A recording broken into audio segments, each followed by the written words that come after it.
ज्येष्ठ माह में आने वाले सभी त्योहारों का विशेष महत्व है।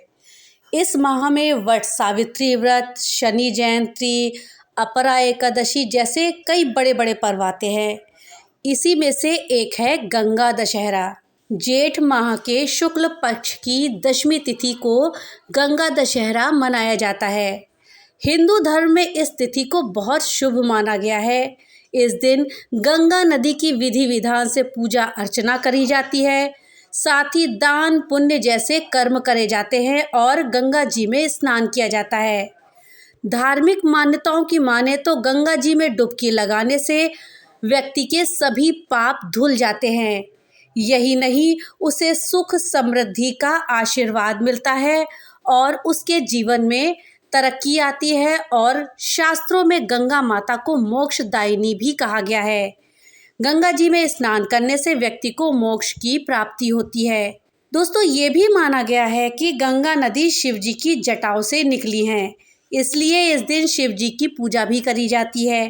तो दोस्तों, आज इस वीडियो में हम जानेंगे कि गंगा दशहरा कब पड़ रहा है, गंगा स्नान का क्या शुभ मुहूर्त है, इस दिन हमें किस तरह से पूजा पाठ करना चाहिए, क्या दान करना चाहिए, इस दिन हमें क्या कार्यों को करने से बचना चाहिए, क्या कार्य इस दिन हमें करना चाहिए, और इस दिन भगवान को और गंगा माता को क्या भोग लगाएं, और गंगा स्नान के क्या नियम हैं। साथ ही इस दिन हम कौन से उपाय करें जिससे कि हमें लाभ प्राप्त हो। इस विषय में पूरी जानकारी के लिए हमारे साथ वीडियो में अंत तक बने रहिएगा, जिससे कि आपको पूरी और सही सटीक जानकारी प्राप्त हो पाए। सबसे पहले ये जानते हैं कि गंगा दशहरा आखिर कब पड़ रहा है। दोस्तों, इस साल 2024 में गंगा दशहरा 16 जून 2024 के दिन मनाया जाएगा। इस दिन स्नान के लिए बेहद ही शुभ मुहूर्त होगा। गंगा दशहरा के शुभ अवसर पर सुबह 7:08 से सुबह 10:37 तक शुभ मुहूर्त रहने वाला है, जिसमें कि आप अगर गंगा स्नान करते हैं तो आपको उत्तम फलों की प्राप्ति होगी। गंगा दशहरा के दिन गंगा जी में स्नान करने का विधान है। इस दिन गंगा जी में स्नान किया जाता है, लेकिन अगर आप गंगा जी के पास नहीं हैं, आप गंगा जी में स्नान करने नहीं जा पा रहे हैं, तो आप घर के आसपास कोई नदी हो वहां जाकर के स्नान कर सकते हैं। वहां स्नान करने से पहले आप गंगा जी का स्मरण करें और स्नान करें। और अगर ये भी संभव नहीं हो पा रहा है तो आप घर में ही एक बाल्टी में जल ले लें और उसमें कुछ बूंदे गंगा जल की मिला लें। गंगा जल की बूंदें मिलाने से वो पूरा जल गंगा जी के समान ही हो जाएगा और गंगा जी का स्मरण करते हुए आप उस जल से स्नान कर लें। आपको ये ध्यान रखना है कि गंगा जी में जो स्नान करना है वो आपको सुबह सुबह ही करना है। इस दौरान आपको ओम नमो गंगाए विश्वरूपिणी नारायणी नमो नमः मंत्र का 11 बार जाप भी करना है। गंगा दशहरा के दिन नदी के किनारे ही पितरों के निमित्त आपको तर्पण करना चाहिए। इससे कि उनकी आत्मा को शांति मिलती है और वो आपको सुखी होने का आशीर्वाद देते हैं। इसके बाद ब्राह्मण या फिर जरूरतमंद व्यक्ति को दान पुण्य करना चाहिए। गंगा दशहरा के दिन आपको गंगा जी में दीपदान भी करना चाहिए। दीपदान करते समय आपको ध्यान रखना है कि 10 दीपों का दीपदान करना है।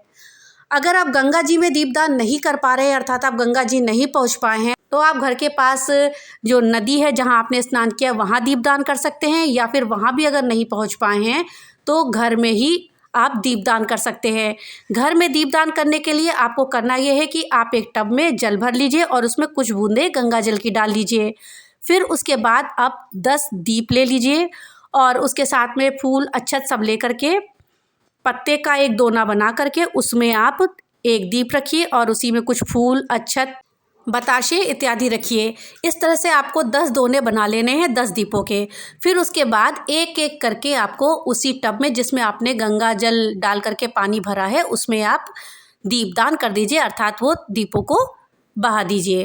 दोस्तों, आखिर गंगा दशहरा क्यों मनाया जाता है, इसके पीछे की क्या है कथा। पौराणिक कथाओं के अनुसार राजा भगीरथ के तप से ब्रह्मदेव प्रसन्न हो गए थे और उन्होंने भगीरथ को मनचाहा वरदान मांगने के लिए कहा था। वरदान में उन्होंने माँ गंगा को मांग लिया। इस पर ब्रह्मदेव ने कहा कि माँ गंगा का वेग और भार ये पृथ्वी नहीं संभाल पाएगी, सृष्टि का नाश हो जाएगा। इसके बाद गंगा के वेग और भार को संभालने के लिए भगवान शिव से अनुग्रह किया गया। शिव जी ने उनकी विनती स्वीकार करी। इसके बाद गंगा दशहरा पर भोलेनाथ ने अपनी एक जटा खोली और गंगा जी हिमालय से होती हुई पृथ्वी पर आ गईं। अर्थात गंगा दशहरा के दिन पृथ्वी पर गंगा माता का अवतरण हुआ था, इसीलिए ये पर्व मनाते हैं। दोस्तों, इस दिन 10 की संख्या का विशेष महत्व होता है। अर्थात आपको जब पूजा करनी है तो उसमें जो भी चीज़ें चढ़ाएंगे वो भी सब 10 की संख्या में चढ़ानी है। शास्त्रों के अनुसार गंगा अवतरण के इस पावन दिन गंगा जी में स्नान एवं पूजन उपवास करने वाला व्यक्ति 10 प्रकार के पापों से छूट जाता है। इनमें से 3 प्रकार के दैहिक, 4 वाणी के द्वारा किए हुए और 3 मानसिक पाप होते हैं। ये सभी गंगा दशहरा के दिन पतित पावनी गंगा जी के स्नान करने से धुल जाते हैं। आप इस दिन जिस भी वस्तु का दान करें उसकी संख्या 10 होनी चाहिए और जिस वस्तु से पूजन करें उसकी संख्या भी 10 होनी चाहिए। ऐसा करने से शुभ फलों की प्राप्ति होती है।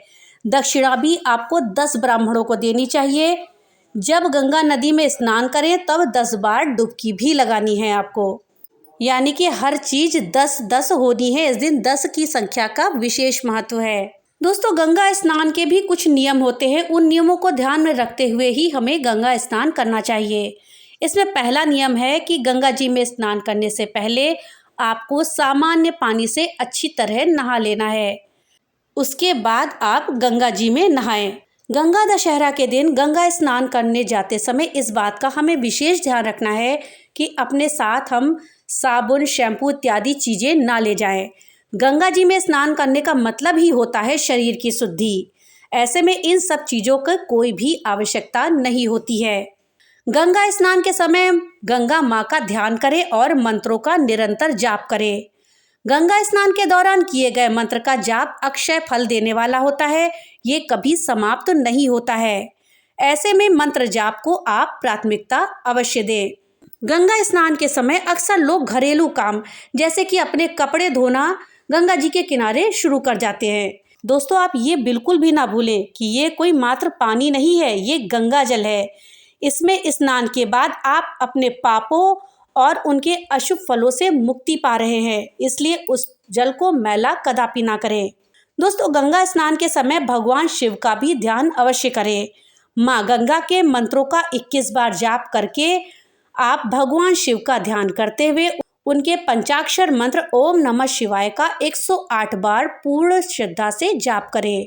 गंगा स्नान के बाद शरीर के कपड़े ना सुखाएं, पानी को प्राकृतिक रूप से सूखने दें। अर्थात गंगा जी में जब नहा करके आप निकले तो उसके बाद अपने शरीर को पोंछे नहीं, आप अपने आप को स्वयं सूखने दें हवा के द्वारा। दोस्तों, महिलाओं को अस्वच्छ परिस्थितियों में अर्थात कि जब मासिक धर्म हो रहा हो तो उस समय गंगा जी में स्नान करने से बचना चाहिए। गंगा स्नान के दौरान माँ गंगा को नैवेद्य, फल, फूल इत्यादि अवश्य चढ़ाना चाहिए और गंगा माँ की आरती भी करनी चाहिए। उसके बाद आखिर में गंगा स्नान समाप्त करते हुए डुबकी लगाना ना भूलें। कहते हैं कि गंगा जी में डुबकी लगाने से व्यक्ति के सभी पाप धुल जाते हैं। इस दिन हमको गंगा माँ को भोग भी लगाना चाहिए। भोग लगाने से गंगा माँ प्रसन्न हो जाती हैं और उनकी कृपा हमारे ऊपर बनी रहती है। साथ ही जीवन में चल रही परेशानियों से भी हमें छुटकारा मिल सकता है। इसलिए गंगा दशहरा के दिन आपको बताशे का भोग माता जी को लगाना चाहिए। इसके साथ ही गंगा माँ को गुड़ का भोग भी लगाना चाहिए। गुड़ का भोग लगाने से सुख और समृद्धि की प्राप्ति होती है। साथ ही अगर हमारे जीवन में कोई रुकावटें आ रही हैं वो भी दूर हो जाती हैं। इसके साथ साथ गंगा माँ को तिल के लड्डू का भी भोग लगाना चाहिए।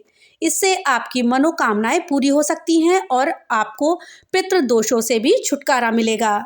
गंगा दशहरा के दिन गंगा माँ को सफ़ेद रंग की मिठाई का भी भोग लगाना चाहिए। सफ़ेद रंग की मिठाई शांति और समृद्धि का प्रतीक मानी गई है, इसलिए इसका भोग लगाने से जीवन में सुख और शांति बनी रहेगी।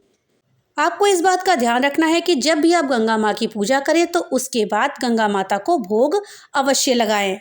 गंगा जी में स्नान और पूजा पाठ करने के पश्चात हमें कुछ चीज़ों का दान अवश्य करना चाहिए। इस दिन दान करने से हमें पुण्य प्राप्त होता है। दोस्तों, गंगा दशहरा के दिन हमें पंखा और पानी का दान अवश्य करना चाहिए। पंखा और पानी का दान सबसे बड़ा पुण्य माना गया है। इसके पीछे कई धार्मिक मान्यताएं जुड़ी हुई हैं। गंगा दशहरा के दिन लोग पंखा और मटका का दान करते हैं। कहा जाता है कि इससे माँ गंगा समेत सभी देवी देवता प्रसन्न होते हैं। धार्मिक मान्यताओं के अनुसार गर्मी के मौसम में पंखा और पानी से भरा हुआ मटका दान करना सबसे बड़ा पुण्य होता है। गंगा दशहरा का पर्व ज्येष्ठ माह में आता है और ज्येष्ठ यानी जेठ के महीने में भीषण गर्मी पड़ती है। इस गर्मी से राहत के लिए पंखा और पानी बहुत ही महत्वपूर्ण माना गया है। ऐसे में अगर हम गंगा दशहरा के दिन पंखा और मटका का दान करते हैं तो हमें पुण्य फल प्राप्त होता है। अगर आप चाहें तो मंदिर में जाकर भी आप इसे दान कर सकते हैं और आप चाहें तो गंगा जी में स्नान करने के बाद गंगा जी के किनारे भी किसी ब्राह्मण या जरूरतमंद को ये आप दान कर सकते हैं। इसके अलावा गंगा दशहरा के दिन अन्न, जल, फल, वस्त्र, सुहाग सामग्री, घी, नमक, तेल, शक्कर और स्वर्ण का दान देना चाहिए। इस दिन जरूरतमंद लोगों को सफ़ेद वस्त्रों का दान करना भी बहुत शुभ माना गया है। ऐसा दान करने से व्यक्ति के सभी क्लेश दूर हो जाते हैं। गंगा दशहरा के दिन कुछ काम ऐसे हैं जो कि हमें भूलकर भी नहीं करने चाहिए और कुछ काम ऐसे हैं तो जो इस दिन अवश्य करने चाहिए। गंगा दशहरा के दिन तामसिक भोजन नहीं करना चाहिए। साथ ही किसी के साथ लड़ाई झगड़ा भी करने से बचना चाहिए। गंगा दशहरा के दिन घर पर आए किसी भी भिक्षुक को अर्थात भिखारी को खाली हाथ ना जाने दें। आप उसको कुछ ना कुछ जरूर दें। इस दिन आप किसी का भी अपमान ना करें और ना ही इस दिन अपने मुंह से गलत वचन निकालें। दोस्तों, इस दिन हमें स्नान अवश्य करना चाहिए। बिना स्नान किए इस दिन नहीं रहना चाहिए। गंगा दशहरा के दिन हमको गंगा स्नान करना चाहिए, साथ ही दान पुण्य अवश्य करना चाहिए। इस दिन माँ गंगा के साथ साथ विष्णु जी का भी पूजन करें। गंगा दशहरा पर पानी, फल, अन्न इत्यादि का आप दान अवश्य करें। गंगा दशहरा पर आप घर में रखे गंगा जल से शिव जी का अभिषेक करें। गंगा दशहरा के दिन अगर हम कुछ उपाय करते हैं तो उनसे हमें अवश्य ही लाभ होता है। हमें अपने कष्टों से मुक्ति मिलती है, साथ ही हमारी जो परेशानियां हैं वो दूर होती हैं। तो दोस्तों, चलिए जानते हैं कि इस दिन हम कौन से ऐसे उपाय करें जिनसे कि हमें लाभ हो। दोस्तों, अगर आप पितृ दोष से पीड़ित हैं तो गंगा दशहरा के दिन गंगा जल युक्त पानी से स्नान करें। अगर हो सके तो गंगा जी में जाकर ही आप नहाएं और उसके बाद तिलांजलि दें। इसके लिए एक अंजलि यानी कि हथेली पर काले तिल रख करके गंगा जी के जलधारा में प्रवाहित करें।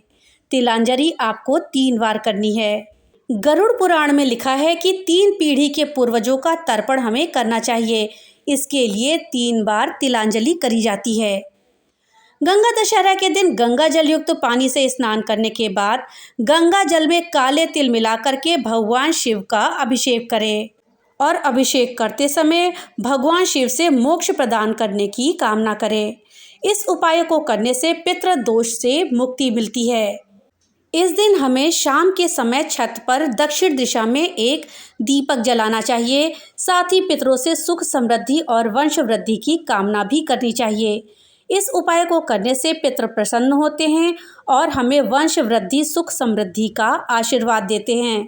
गंगा दशहरा के दिन पूरे घर में गंगा जल से छिड़काव करके पूरे घर को शुद्ध करें। इसके बाद सुबह के समय ही अपनी लंबाई के बराबर एक काला धागा ले लें और उसको एक नारियल में लपेट दें। फिर गंगा जल से शिवलिंग का अभिषेक करके नारियल को शिवलिंग के पास रख दें। शाम के समय उस नारियल को शिवलिंग के पास से उठा लें और बहते जल में प्रवाहित कर दें। ध्यान रहे कि प्रवाहित करने के बाद आपको पीछे मुड़कर नहीं देखना है। ऐसा करने से परिवार में सुख, शांति और समृद्धि बनी रहेगी और जीवन में चली आ रही परेशानियों से भी मुक्ति मिलेगी। गंगा दशहरा के दिन स्नान करने के पश्चात आप शिवलिंग का अभिषेक गंगा जल से करें और सूर्य को तांबे के लोटे में जल लेकर के गंगा जल और कुमकुम डालकर अर्घ्य दें। ऐसा करने से आपके परिवार में सुख और शांति बनी रहेगी और आपके जीवन में तरक्की के योग बनना शुरू हो जाएंगे। आपका करियर भी बढ़ेगा। तो दोस्तों, ये थी जानकारी गंगा दशहरा के विषय में। जानकारी अगर अच्छी लगी हो तो वीडियो को लाइक और ज़्यादा से ज़्यादा शेयर करिएगा। और हाँ, अगर चैनल पे नए आए हैं तो चैनल को सब्सक्राइब करना मत भूलिएगा और अपने विचार हमें कमेंट बॉक्स में लिख करके ज़रूर बताइएगा। तो मिलते हैं अगली नई वीडियो के साथ, तब तक के लिए राधे राधे।